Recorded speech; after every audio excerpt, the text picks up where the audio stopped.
দেশনেত্রী মরহুমা খালেদা জিয়া এবং আজকে যিনি বাংলাদেশ রাষ্ট্রীয়ভাবে দায়িত্বে আছেন মাননীয় প্রধানমন্ত্রী এবং বিএনপি চেয়ারম্যান, ওনাকে সশ্রদ্ধভাবে ধন্যবাদ এবং কৃতজ্ঞতা জানাচ্ছি।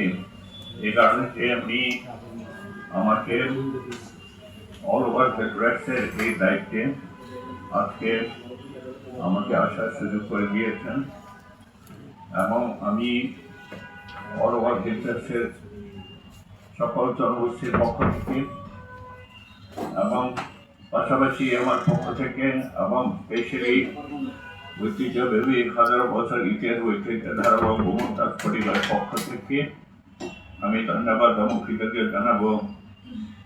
আমি প্রাউড ফিল করছি এখানে যে মাননীয় রাষ্ট্রপতি আমাদের স্বৈরাষ্ট্রপতি চেয়ারম্যানের একজন সহকর্মী হিসাবে আমার পিতা বোমা রাজা বংশীয় চৌধুরী ছিলেন 1978-79 দিকে, এবং তারই উত্তরসূরি হিসাবে আমি আজকে ওনারই সুযোগ্য সন্তানের নেতৃত্বে বাংলাদেশের এখন নেতৃত্বে আছেন। ওনার পাশাপাশি আজকে আমাকে এই সুযোগটা দিয়েছেন। সুতরাং আজকে যেহেতু প্রথম দিন, আপনারা সকলেই জানেন বাংলাদেশে 1 আছে বৃহত্তর পার্বত্য অঞ্চল।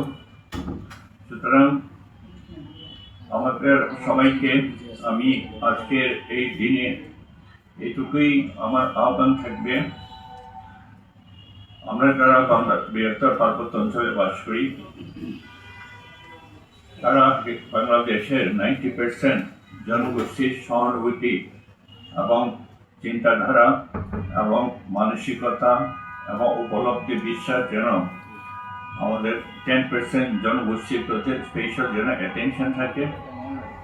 তার পাশাপাশি আবার আমাদের 10% আমরা যারা আছি বাংলাদেশ স্বাধীনতার সার্বভৌমত্বের সামনে রেখে আমাদেরকে 90% জনগোষ্ঠীর উপলব্ধির পাশাপাশি রাষ্ট্রীয় যে পেরিফেরি আছে, নির্দেশনা আছে এবং রাষ্ট্রের যে সংবিধান আছে, নর্ম আছে, সেগুলিকে সুবিবেচনায় যেন শান্তিপূর্ণভাবে বাস করার জন্য এই ধরনের মানসিকতা যেন আমাদের থাকে।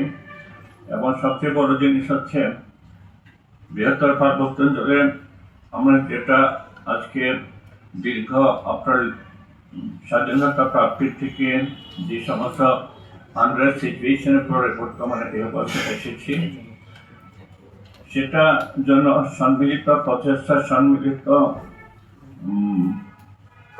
উদ্যোগ সবচেয়ে বেশি গুরুত্বপূর্ণ।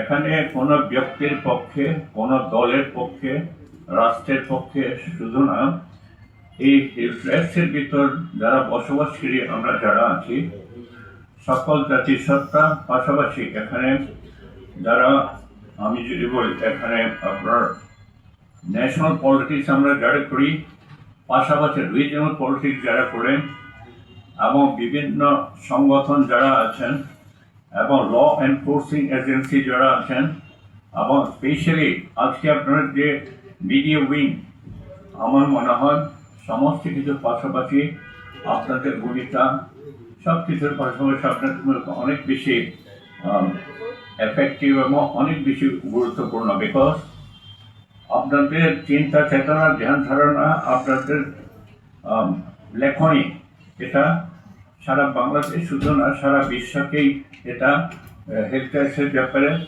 এটাকে উপলব্ধি করার জন্য সবচেয়ে বেশি গুরুত্বপূর্ণ। সুতরাং আমি বলবো হেলথ কেয়ার সে যে কোনো পরিস্থিতি, কোনো ব্যাপারে আপনাদেরকে আহ্বান জানাবো, আপনারা যেন স্পেশালি খুব কেয়ারফুলি এবং আপনারা এটাকে নার্সিং করবেন, কেয়ারফুলি আপনারা উপস্থাপন করবেন। তাহলে কি হবে, সারা বাংলাদেশের পাশাপাশি সারা বিশ্বের মানুষ আমাদের পার্বত্য অঞ্চলের প্রতি একটা গুড মেসেজ যেন সবসময় থাকে, পজিটিভ অ্যাটিটিউড যেন থাকে। এভাবে আমি আপনাদেরকে রিকোয়েস্ট করবো, সেটা আমার ব্যক্তিগত একটা অভিপ্রায়। এই জন্য পিস শব্দ অত্যন্ত পবিত্র শব্দ এবং পিস শব্দের জন্য যে সমস্ত কম্পোনেন্টস আমি বলেছি, আনটিল এন্ড আছে এই সমস্ত কম্পোনেন্ট যদি এক এবং অভিন্ন মিশনে থাকে, তাহলে এটা সম্ভব। সুতরাং আগেও বলেছি, এখনো সেম একই কথা। সুতরাং আমি আজকের এই শুভ দিন, শুভক্ষণে আমি আমাদের যিনি রাষ্ট্রনায়ক আছেন, মাননীয় প্রধানমন্ত্রী আছেন, বাংলাদেশে আজকে 6 মাসের ভিতরে উনি যে সমস্ত স্টেপিংগুলি নিয়েছেন, সবচেয়ে বেশি 90% প্রান্তিক জনগোষ্ঠীর জন্য, যেটা সবচেয়ে আপনারা সকলেই জানেন, যে সমস্ত স্টেপগুলি সেটা যেভাবে শুরু হয়েছে, আমাদের উচিত হবে সারা বাংলাদেশের মানুষের, আমাদের সবার সেটা থেকে আন্তরিকভাবে সেটাকে উপলব্ধি করা, বিশ্বাস করা এবং সেটাকে চর্চা করা। পাশাপাশি আবার আমি ব্যক্তিগতভাবে বলবো, আমরা যেহেতু সান অফ দ্য সয়েল, পাহাড়ের সন্তান, সুতরাং আমাদের দীর্ঘ বহু বছর অভিজ্ঞতা, যেটা আমি উপজেলা চেয়ারম্যান ছিলাম 1986-এ, ইন্ডিপেন্ডেন্ট ক্যান্ডিডেট। 89-এ এসে আমি স্থানীয় সরকার পরিষদ যেটা প্রবর্তন হয়, সেটা কাজের আবর্তে একটা জেলা পরিষদ হয়। আমি ডেপুটি মিনিস্টার রেকর্ডের 7 ইয়ার ছিলাম। আমার জীবনের সৌভাগ্য, আমি 700 to 800 চাকরি আমি নিজ হাতে দিতে পেরেছি, এবং আমার এখানে যতগুলি জাতির সত্তা আছে সবাইকে সুষম বন্টন করে দিয়েছি। Record will speak. এবং এটা শুধু না, আমার একটা ছোট্ট অভিজ্ঞতা আছে, উপদলের যে কনসেপ্ট আছে, 3 বছর কাজ করেছি, 3-4 বছর। তারপরে সেখানে অল দি উপদলের সেট আপ ডিপার্টমেন্ট ছিল, প্রত্যেক মাসে আমাদের মিটিং হয়। ঠিক তদ্রুপ জেলাতেও যে সমস্ত ডিপার্টমেন্ট আছে সবার সাথে 7টি বছর কাজ করার আমার একটা এক্সপেরিয়েন্স আমাকে আজকের এই অবস্থানে এসে আমি মনে করি সেটা এটা আমার সম্পদ এবং সেটা আমার পুঁজি। সুতরাং আমি কনক্লুশনে এটাই বলবো, মাননীয় আমাদের প্রধানমন্ত্রী যে সমস্ত মিশন কাজ করছেন, এবং স্পেশালি সারা বাংলাদেশ তো বটেই, ট্যাক্সের ব্যাপারে ওনার যে সদিচ্ছা আছে, সদিচ্ছা যে সমস্ত সেক্টরে কাজ করার যে উনি চিন্তা চেতনা, ধ্যান ধারণা, যে দর্শনটা আছে, আমি একজন কর্মী হিসাবে, একজন দায়িত্বপ্রাপ্ত হিসাবে আমি সেটা ছোট্ট অংশ হিসাবে আমি থাকতে চাই। এবং আমি আরও আনুষ্ঠানিকভাবে বলবো, হেলথ ট্যাক্সে যেহেতু আমি দায়িত্বপ্রাপ্ত, ওনার এম্পাওয়ার্ড, সুতরাং আমি সকলকে নিয়ে, সকল সেক্টরকে নিয়ে আমি এখানে একজন ভ্যানগার্ড হিসাবে আমি ওনার পাশে থেকে এই হেলথ থেকে শান্তি, সম্প্রীতি, সংহতি, সুষম বন্টন এবং বৈষম্য মুক্ত পার্বত্য অঞ্চল হিসাবে গড়ে তোলার ব্যাপারে আমি প্রতিশ্রুতিবদ্ধ। ধন্যবাদ।